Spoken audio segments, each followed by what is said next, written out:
देखिए, Jammu municipal corporation बनी, लोगों की आवाज़ यहाँ उठे और उनकी समस्याओं का समाधान हो।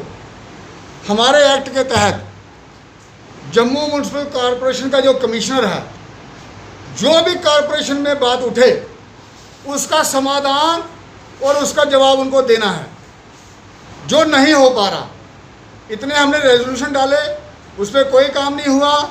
जो बात वहाँ उठाई उस पर कोई काम नहीं हुआ। और अगर इंडिविजुअली भी एक कॉरपोरेटर कंप्लेन करता है किसी काम के लिए, अंडर सेक्शन 426 पार्ट बी में उनको एक्ट करना है। लेकिन ये सब नहीं हो रहा। हमने कॉरपोरेशन में कहा कि बताइए सफाई कर्मचारी क्यों पूरे नहीं आ रहे। वो नीचे 6 बजे से लेकर 1 बजे तक उनका टाइम है, वो क्यों नहीं दिखते। मैं जनता से ही पूछता हूँ, 6 बजे से लेकर 1 बजे तक आपके वार्ड में कितने सफाई कर्मचारी दिखते हैं? क्या सफाई कर्मचारी यूनिफॉर्म पहन के आते हैं? ये सब बातें हैं कि जो हमारे बार बार वहाँ प्रश्न उठाने के बावजूद भी नहीं हो रही। आप देखिए, हमने सैनिटाइजेशन किया, वो ब्लीचिंग पाउडर से कर दिया, जबकि कॉरपोरेटर्स ने बोला था क्वाटरनरी अमोनिया कंपाउंड के साथ ये करना है। जो कॉरपोरेटर बोलेंगे वो काम नहीं होगा, और जो अपनी ये एडमिनिस्ट्रेशन है अपने मनमाने तरीके से काम करती है। तो फिर ये हाउस किसके लिए? जनता की आवाज़ कौन उठाएगा? जनता की आवाज़ के लिए अगर ये हाउस बना था तो उस तरीके से फिर काम नहीं होने चाहिए। कानून हमारे पास है, उस कानून की भी धज्जियाँ उठाई जाती हैं। आप देखिए कौन सा सिस्टम यहाँ सिंप्लीफाई हुआ। आज भी अगर किसी को बिल्डिंग परमिशन लेनी है तो उसको पैसे देने पड़ेंगे।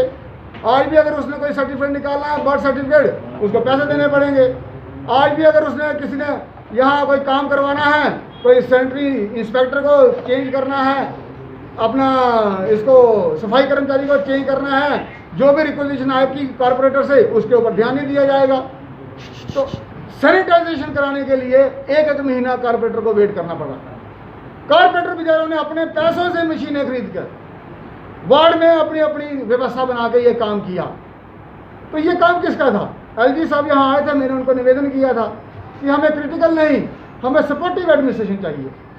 यहाँ जो कॉरपोरेशन में आवाज़ उठती है, जब कॉरपोरेटर कोई कंप्लेन करते हैं, उस पर निर्णय लेने का काम कमिश्नर का है कि वो उसकी सुनवाई करके उस हिसाब से काम करें, ना कि जो हाउस में निर्णय लिया हमने उस पर यह निर्णय ले कि इस निर्णय को हमने इम्प्लीमेंट करना है कि नहीं करना।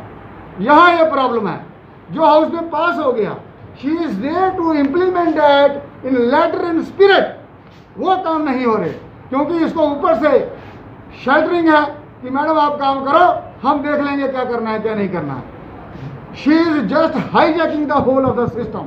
और हम चाहते हैं कि अंडर सेक्शन 45 ये लिखा हुआ है कि किसी भी कमिश्नर का यहाँ तब तक नियुक्ति नहीं हो सकती जब तक उसका एक्सपीरियंस 15 साल का नहीं है, और इनका 8 साल का है।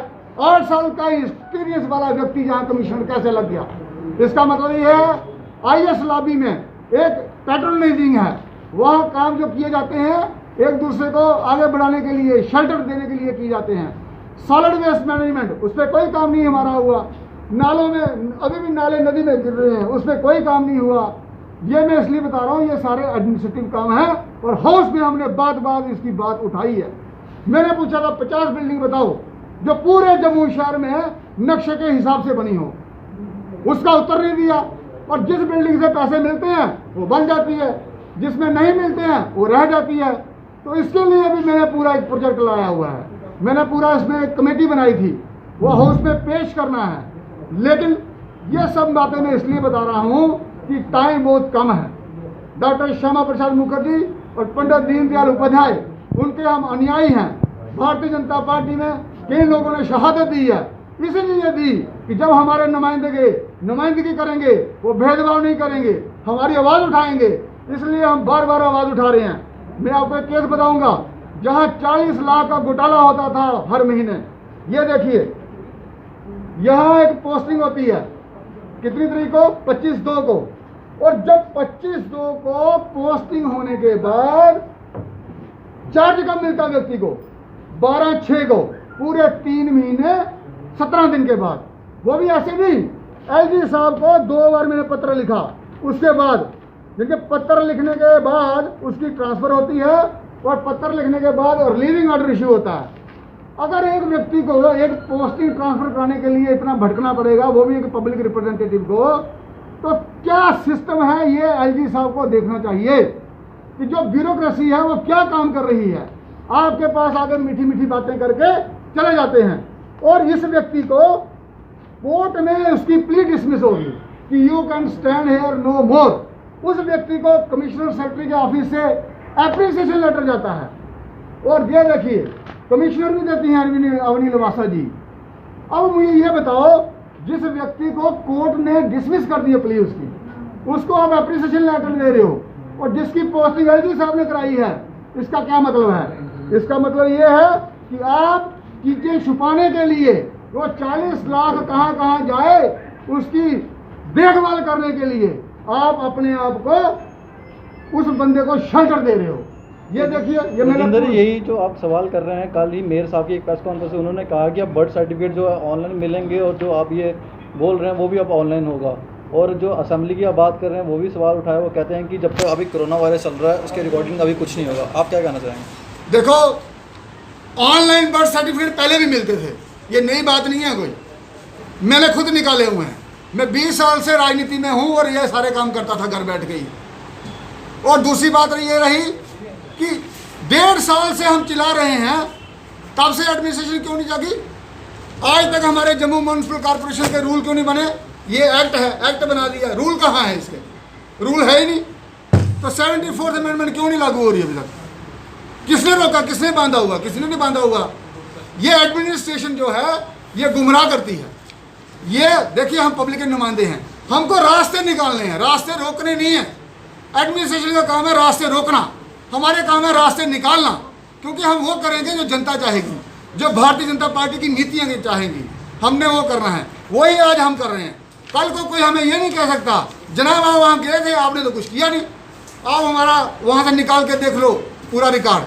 हर बार जब असेंबली लगी हमने जोर से प्रश्न उठाए, हर मेरे भाई कारपोरेटर ने उठाए, लेकिन समाधान नहीं निकले उसके। हमारे रेजोल्यूशन के समाधान नहीं निकले। तो क्या सिस्टम है फिर? ये कौन जिम्मेवार है? एलजी साहब को देखना है कि जो लोग काम नहीं करते हैं हायर और फायर, सिंपल।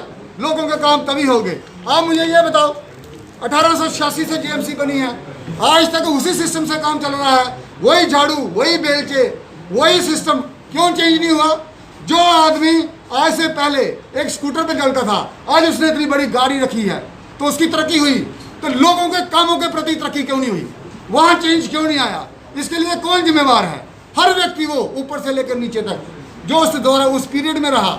और मैं ये नहीं चाहता यही प्रश्न आने वाली जनरेशन हमें पूछे कि आपने क्या किया।